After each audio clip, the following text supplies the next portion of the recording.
9 বছরের একটা মেয়ে সিলেট থেকে বেড়াতে এসছে আর কি চট্টগ্রামে কোতোয়ালি থানা এলাকার বিষয়টি আসলে 9 বছরের শিশুকন্যা অপহরণের 8 ঘন্টার মধ্যে আমরা টিম কোতোয়ালি ঢাকায় অভিযান পরিচালনা করে ওই ভিকটিমকে আমরা উদ্ধার করি এবং ঘটনার সাথে জড়িত মূল আসামিকে গ্রেপ্তার করা হয়েছে এবং এই সংক্রান্তে মামলা হয়েছে।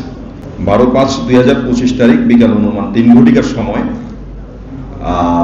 ভিকটিমের মা আমাদের কাছ থেকে আসলে এই তথ্যটা নিয়ে আসেন, থানায় অভিযোগ করেন যে তার মেয়ে এইভাবে মিসিং।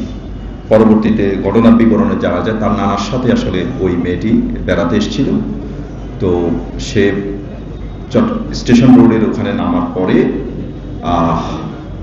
যে অপরাধী যে বিবাদী সে তাদেরকে তার নানার সাথে কথা বলে পরবর্তীতে নানার মোবাইল নাম্বার চায়, কিন্তু দেখা যায় যে মোবাইলে চার্জ নেই। তো সেই অবস্থায় বলছে যাতে ঠিক আছে আপনার মোবাইলে আমরা চার্জের ব্যবস্থা করছি। পরবর্তীতে সে রেলওয়ে স্টেশন হতে জামালকে মোবাইলে চার্জ আছে কিনা জিজ্ঞেস করে, তারপরে তাদেরকে রিয়াজউদ্দিন বাজারের নূপুর মার্কেটের মোবাইল ফোন সার্ভিসিং এর দোকানে নিয়ে যায়। তো সেখানেই আসলে চার্জ হচ্ছিল আর মেয়েটার পাশে বসা ছিল। এইদিকে মোবাইলটাও চার্জ হচ্ছিল, অন্যদিকে ওই যে বিবাদী জামাল মাতব্বর, পিতা শাহ আলম মাতব্বর, তাদের বাড়ি শহীদনগর 1 নম্বর গলি, থানা লালবাগ, ঢাকা, এই লোক এই মেয়েটাকে ওখানে সুকৌশলে নিয়ে চলে যায়।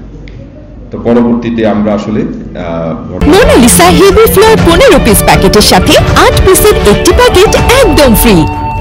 ঘটনার তদন্তে দেখি যে এটা ঢাকা থেকে 8 ঘন্টার মধ্যে এই ভিকটিম শিশু যার বয়স মাত্র 9 বছর তাকে আমরা উদ্ধার করি। অনেক কাজেই অপহরণকৃত শিশু এবং মেয়ে শিশুদেরকে ব্যবহার করা হয়। অনেক সময় দেখা যায় যে এদেরকে অঙ্গ প্রত্যঙ্গের বিষয় থাকে, আবার বিক্রি করে দেয়, এরকম ঘটনাও আছে, পাচার করে ফেলে। হ্যাঁ, তবে এই যেহেতু শিশুকন্যা, এটা সম্ভবত এরা আসলে বিভিন্নভাবে ব্যবসায়িক কাজে, বিশেষ করে অনেক সময় আপনারা দেখেন যে এরকমও ঘটনা ঘটে যে তাদের অঙ্গহানি করে ভিক্ষাবৃত্তিতে তারা নিয়ে আসে, আবার তাদের অঙ্গ প্রত্যঙ্গ যেগুলো বেশি মানুষের ট্রান্সপ্লান্টের বিষয় থাকে সেই সমস্ত অঙ্গ প্রত্যঙ্গ তাদের থেকে নিয়ে নেয়, কিডনি নিয়ে নেয়, এরকম আছে। তো এগুলো আসলে ব্যাপক জিজ্ঞাসাবাদে আমরা মাত্র ঘটনাটা পেয়েছি এবং আসামি উদ্ধার হয়েছে। তো যেহেতু আপনাদের সামনে কথা বলার সুযোগ হয়েছে সেই জন্য আমরা নিয়ে এসেছি, কিন্তু আমরা আসলে আরও অধিকতর তদন্ত করলে আপনাদেরকে আরও বিস্তারিত জানাবো। যেহেতু আমরা টেকনোলজি বেসড করছি এবং এখন যেটা সুবিধা হয়েছে, আগে অনেক সময় ধোঁয়াশা ছিল, এখন কিন্তু সব কনক্রিট প্রমাণ পাওয়া যাচ্ছে। যেহেতু আপনারা জানেন যে বিজ্ঞান কখনো মিথ্যে বলে না, হ্যাঁ, টেকনোলজি কখনো মিথ্যে বলে না।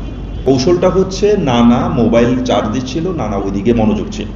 এখন নানা তো সরল বিশ্বাসে মনে করছে আমি চট্টগ্রাম শহরে আসছি, এই লোকটা আমাকে হেল্প করছে, সে হয়তো তাকে আস্থায় এনেছে, বিশ্বাস করেছে।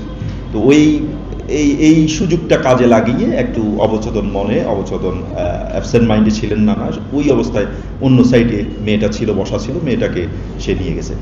নানা হয়তো ভাবে নাই যে আমার ছোট নাতনি, তাকেও সে অপহরণ করতে পারে, এই ধরনের চিন্তা নিশ্চয়ই তিনি করেন নাই বলেই ঘটনাটা এইভাবে হয়েছে আর কি। এখনো পর্যন্ত মেয়ে কোনো ধরনের অভিযোগ করেনি শারীরিক বিষয় বা ওই ধরনের, কিন্তু অপহরণ হয়েছে এটাই তো কনফার্ম এবং এই আলোকে মামলা হচ্ছে।